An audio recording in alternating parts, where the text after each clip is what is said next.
영상을 시청 및 청취해주시는 모든 분들 안녕하십니까? 오늘의 구절은 베드로 후서 2장 20절에서 22절입니다. 베드로 후서 2장 20절에서 22절까지의 말씀, 제가 읽도록 하겠습니다.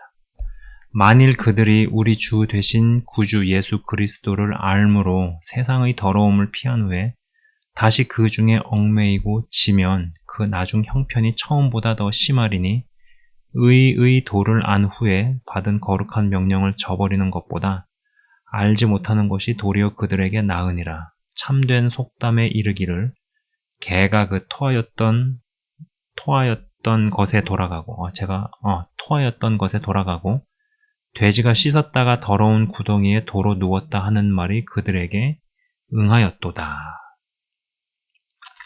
자, 여러분 여기서 이제 읽어드린 부분에서 피한 후에 그러니까 세상의 더러움을 피한 후에 다시 그 중에 얽매이고 지면이라는 대목에서 이 지면 땡땡땡 지면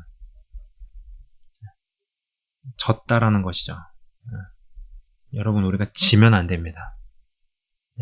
지면은 안 돼요. 전쟁에서 이기면 뺏어갖고 오지만 지면은 아주 그냥 국민들이 다 포로가 돼서 인권유린에 노동력 착취에 말도 못하게 고생을 하고 눈물과 아픔이 찾아오죠. 이 세상은 영적 세계는 결국 둘 중에 하나입니다. 둘 중에 하나로 귀결될 뿐입니다. 이기든지 지든지 휩쓸든지 휩쓸리든지 압도하든지 아니면 압도되든지 중간 지대에서 여러 형태의 엎치락 뒤치락을 겪고 경험하지만 어느 시점에 가서 결국 둘 중에 하나로 귀결이 됩니다. 왜 세상의 더러움을 피한 후에 다시 얽매이고 지면 그 나중 형편이 처음보다 더 심해질까요? 그냥 다시 돌아간 것 뿐이잖아요. 다시 돌아간 것 뿐인데 그럼 다시 그냥 돌아갔으면 분명 이 전과 같을 수 있지 않아요? 그러나 성경은 그 나중 형편이 처음보다 더 심하다고 이야기합니다. 자, 이것을 더 자세히 이야기하는 것보다도 제가 이러한 질문들을 좀 연달아서 한번 던져보겠습니다. 왜 독약만 먹는 사람보다 보약과 독약을 같이 먹는 사람이 더 무서운가? 여러분 그거 아세요? 단수가 낮은 아기는요, 악행만 저지르지만 고단수로 가면 갈수록 고단수 아기는요, 악행과 선행을 같이 합니다. 진짜 거대한 마약왕 보십시오. 기부를 얼마나 많이 하는지 아십니까? 축구장 지어주고요, 사회센터, 애들 복지, 회관 지어주고, 학교 지어주고요. 그렇습니다. 그러면서 유럽의 수백만 명, 수천만 명 애들, 젊은이들을 다 인생을 작살내버리죠. 하나님께서 싫어하시는 일만 하는 사람은 차라리 기회가 있을지 모르나 하나님께서 싫어하시는 일과 기뻐하시는 일을 같이 하는 사람이 사실 정말 최악입니다. 자, 세상의 더러움을 피한 후에 다시 그 중에 얽매이고 지면 이 졌다라는 얘기예요. 그러니까 피하고 나서 부수고 깨뜨리고 비워내고 청소해내는 일에 있어서 패배했거나 실패한 것은 아닌가라는 질문을 해볼 수 있죠. 큰 은혜를 받아서 떼굴떼굴 구르며 귀신이 나갈 때 그 사람에게서 진짜 모든 귀신들이 나간 것일까? 전쟁에서 적장목 하나 베었다고 해서 적국의 군대를 몰살시킨 것도 아니고요. 전쟁을 승리해서 이긴 것은 더더욱 아닙니다. 자, 이런 이야기를 해볼게요. 경찰이 마약 범죄 조직 두목을 잡아서 감옥에 집어넣었다 하더라도 근본적으로 마약이 뿌리 내릴 수 없는 환경이 조성되려면 경찰, 검찰뿐만 아니라 다른 정부 조직, 외교, 교육, 그리고 시민의식 등등이 일치 단결해서 새로운 환경 조성에 성공을 해야 하죠. 그렇지 않으면은 이 두목을 잡아서 집어넣었다고 하더라도 어차피 또 다른 놈이 그 자리를 차지하고 마약을 유통시키고 많은 사람들을 마약에 중독시키는 사람이 등장한다라는 것입니다. 단순히 악인을 제거하는 게 중요하지 않아요. 제거하더라도 어떤 또 다른 악인이 그 자리를 대신할지 모르고 대신하는 악인은 전임자보다 더한 놈이 올 수도 있습니다. 은혜를 받았는데 자신의 삶을 재조직하고 재정비하고 다각도에서의 변화들이 따르지 않으면 어떻게 되겠습니까? 의의 도를 안 후에 받은 거룩한 명령을 저버리는 것보다 알지 못하는 것이 도리어 그들에게 나으니라는 대목이 있습니다. 제가 요새 하는 생각이에요. 예수를 제대로 안 믿으려면 어쩌면 예수를 아예 안 믿는 게 나을 수도 있다라는 다소 위험하고 혹은 다소 도발적이기도 한 생각을 조금 합니다. 이게 무슨 소리야? 예수를 아예 안 믿으면 안 믿고 죽으면 지옥인데? 그럼 제가 이제 그런 질문을 하는 거죠. 그럼 예수를 제대로 안 믿고 살다가 지옥을 가는 일은 없겠느냐라는 것이죠. 두 사람이 지옥에 있다고 한번 가정을 해봅시다. 예수를 제대로 믿는 과정 중에 뭔가 추락을 경험을 했어요. 뭔가 추락을 하게 됐어요. 아까 제가 이제 이전 방송에서도 말씀을 드렸지만은 굳센 자도 떨어질 수 있고요. 그죠? 어떠한 더러움을 피한 다음에 예수님을 2번 못 박는 자도 등장을 한다. 뭐 이런 이야기들이 있잖아요. 성경에서. 굉장히 이건 불편한 구절이에요. 그러나 어떤 케이스에 걸려서 그 말에 합당한 자가 되어졌을 때 그래서 그 결과 지옥에 간 사람이 있고 아예 예수님을 모르고 믿지도 않아서 죽어서 지옥에 온 사람이 있고 두 부류의 사람이 있다고 가정을 해봅시다. 누가 더 형벌을 크게 받겠습니까? 가장 골치 아픈 사람이 아주 책을 아예 안 읽은 사람이 아니고 해당 분야의 책 한 권만 읽은 사람이다 라는 말을 하죠. 아예 해당 분야에 대해서 책 한 권도 안 읽고 아예 안 읽은 사람은 내가 모르고 무식하다는 것을 나도 알고 남도 알고 나도 인정하고 다른 이들도 인정을 해요. 근데 책 한 권만 읽은 사람이 되면은 이게 이제 이때부터 골치가 아파진다라는 것입니다. 자, 의의 도를 안 후에 받은 거룩한 명령을 저버리는 것보다 알지 못하는 것이 도리어 그들에게 나으니라. 그러면은 이 거룩한 명령이 무엇일까요? 거룩한 명령.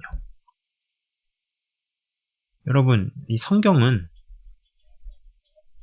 뭐 아주 깊고도 심오한 책이고 여러 분야적인 시각으로 접근을 해도 다 어떤 적용점이 나오는 정말로 신비막측한 뭐 인류 최대의 베스트셀러입니다만은 사실 이 성경은 탁 까놓고 아주 간단하게 단순하게 이야기하면은 예수님 얘기죠. 예수님, 오신 예수님, 오실 예수님. 그 다음에 예언서입니다. 성취된 예언, 성취될 예언. 딱 이 두 구조로 되어져 있죠. 거룩한 명령은 예수가 오실 길을 만들고 성취될 예언을 이루는 자가 되는 것. 그죠? 근데 이제 제가 이전 영상들에서도 말씀을 드렸지만은 미숙할수록 이전 것에 집중을 하고 성숙해질수록 앞으로 될 것에 집중을 한다라고 말씀을 드렸습니다. 미숙할수록 오신 예수님에 집중을 하고요. 성숙으로 갈수록 오실 예수님에 집중을 해가고요. 미숙할수록 성취된 예언들에 집중을 하고 성숙해질수록 성취될 예언들에 집중하기 시작한다. 라는 것이. 자, 그럼 한번 봅시다. 미숙과 성숙의 사이드예요. 근데 이제 관성이 작용을 하죠. 어떤 사람은요, 누구는 이쪽으로 가는 사람이 있을 겁니다. 그러나 어떤 사람은 또 이쪽으로 이동해 가는 사람이 있겠죠. 성숙에서도 마찬가지이죠. 누구는 이쪽으로 이동해 가고 이쪽으로 이동해 가겠죠. 그러나 여기의 여기서도 추락의 위험성은 존재합니다. 제가 말씀드린 것처럼 우리의 영적인 여정은 육신이 죽어서 천국을 가든지 아니면은 영화로운 몸을 입고 주님이 재림하실 때 참여하든지 1번 아니면 2번 여기에 둘 중에 어느 곳이라도 국한되기 전까지는 누구도 끝났다라고 얘기할 수 없지요.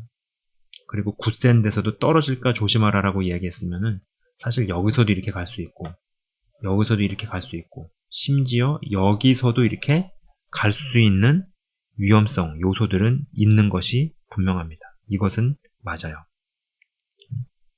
성숙에 진입을 했어도 과연 안전을 다 보장할 수 있느냐? 그렇다고 해서 미숙함에 있으면은 뭐 발전과 성장의 기회가 없는가? 그거는 아니죠.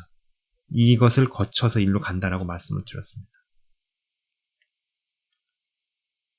그리고 이 성숙의 위치에서 혹은 이 위치에서 이쪽으로 이렇게 떨어지게 될 때는 미숙의 위치에 있는 사람보다 더 추해질 수 있습니다. 더 추해지거나 솔직히 추해지죠. 망신을 당하고 아주 어떤 치욕의 대명사가 되기도 합니다. 그래서 이제 이런 것의 원리를 30cm에서 넘어지면 무릎이 까지지만 30m에서 추락을 하면 완전히 뼈가 으스러져서 죽어버린다 라는 이야기를 하기도 하죠. 그죠? 자, 성숙해지면 성숙해질수록요 더 요구되는 것들 많습니다. 책임이 요구되고요. 그리고 믿음이 이렇게 자라나는 과정들 가운데서 여러 가지를 경험을 하고 축복도 경험을 하고 또 권한도 확대가 되어지고 하나님께서 열어도 주시고 부여도 해주시고 뭐 그래요. 그러나 그런 것들이 그냥 거저 다 주어진다 라고만 받아들여서는 안 될 것입니다. 제가 끝으로 누가복음 12장 47절을 낭독해드리고 끝내도록 하겠습니다. 누가복음 12장 47절입니다. 주인의 뜻을 알고도 준비하지 아니하고 그 뜻대로 행하지 아니한 종은 많이 맞을 것이요 알지 못하고 맞을 일을 행한 종은 적게 맞으리라. 무릇 많이 받은 자에게는 많이 요구할 것이요 많이 맡은 자에게는 많이 달라 할 것이니라. 아멘. 하나님 아버지 감사합니다. 예전에는 주님께 쓰임을 받는다라는 것이 마냥 기쁘고 좋았습니다. 그러나 지금은 주님께 쓰임을 받는 것이 물론 지금도 감사하고 기쁜 일이지만 한편으로는 어떠한 형언하기 어려운 두려움도 같이 오는 것을 봅니다. 믿음의 딜레마를 경험을 합니다. 굳센 위치에 가더라도 추락의 위험성은 여전히 있고 믿음이 성장하면 성장할수록 달려드는 대적의 수준이 높아지는 것 또한 봅니다. 또 하나님께서 이전과는 다른 잣대를 들이대시거나 또 요구하시는 것 또한 보게 됩니다. 인간 세상에서도 그 누구도 3살짜리가 잘못하는 것과 30살을 먹은 성인이 잘못을 할 때 동일한 잣대를 들이대면서 비난을 하거나 평가를 하는 사람이 없듯이 영적인 여정과 영적인 수준에 있어서도 하나님께서 동일한 잣대를 들이대지 않으심을 보게 됩니다. 그리고 성경은 그러한 것들을 이야기하고 있습니다. 영상을 시청 및 청취하시는 분들이 저를 비롯해서 여러 기도를 하고 또 믿음의 성장 과정에 있어서 빼앗긴 것들을 되찾기도 하고 영적 전쟁에서 이기기도 하며 질병과 저주와 속박을 끊어내는 과정 가운데서 물질적인 축복이나 문들이 열리며 지경이 확대되어지고 특별은총이 일반은총의 영역으로 확대되어지는 여러 일들을 경험하기도 하고 또 경험하고 있는 분도 있고 경험한 자들도 있을 것입니다. 그러나 그 모든 일에는 분명한 이유가 있음을 알게 하옵소서. 나만을 위한 하나님, 우리만을 위한 하나님, 우리 교회만을 위한 하나님으로 묶어두거나 잡아두는 일이 없게 하시고 주인의 뜻을 알고 또 그리고 그것을 준비하며 행하는 자들로 가게 하옵소서. 알지 못하고 맞을 일을 행한 종이 적게 맞는다고 나와 있습니다. 기록된 말씀을 보니 마냥 달라는 기도를 하는 것이 정말로 멋모르고 철없을 때는 달라, 해결해달라, 풀어주시라 기도하고 아뢰입니다. 그러나 뭘 좀 알기 시작하니 이제는 달라는 기도가 무섭고, 달라고 기도해서 받게 되었을 때 하나님께서 내가 이것을 주었을 때 너는 그걸 가지고 무엇을 했느냐 물어보실 때 할 말이 없으면 어떻게 될까라는 것이 두려워지기 시작합니다. 그러나 기왕 이 길에 들어선 이상, 영적인 여정에 들어선 이상, 믿음의 딜레마를 우리가 극복하며 그 압력을 이기고 많이 받으면 받은 만큼 하나님의 합당한 것에 합당한 일들을 해내며 성취해내며, 그리고 최후의 그날에 하나님께서 물어보실 때 할 말 있는 인생들이 다 되게 하여 주옵소서. 요구하실 때 내어드릴 수 있는 인생, 그리고 많이 달라 하실 때 내어드릴 수 있는 인생. 그래야 해서 저를 비롯해서 영상을 시청 및 청취하시는 한 분 한 분이 그 미지의 영역에 같이 성령의 인도함을 받아서 성숙함으로 진입해 들어가며 그것을 넘어서서 원숙함으로 같이 진입해 들어가기를 소망합니다. 아버지 하나님, 역사하여 주시옵소서. 시간이 가면 갈수록 주의 은혜가 더 필요함을 고백합니다. 항상 겸손함 가운데 머물게 하시고, 그리고 감사하며 주님 앞에 정직하고 솔직하게 대면하며, 아버지 하나님, 저희를 끝까지 인도하여 주옵소서. 겸손함 가운데 항상 머물기를 구합니다. 감사합니다, 주님. 영상을 시청 및 청취하시는 한 분 한 분이 진짜로 찐으로 제대로 믿음이 성장하며 성장을 넘어서서 성숙함으로 원숙함으로 도달하게 하옵소서. 예수 그리스도의 이름으로 기도드리옵나이다. 아멘.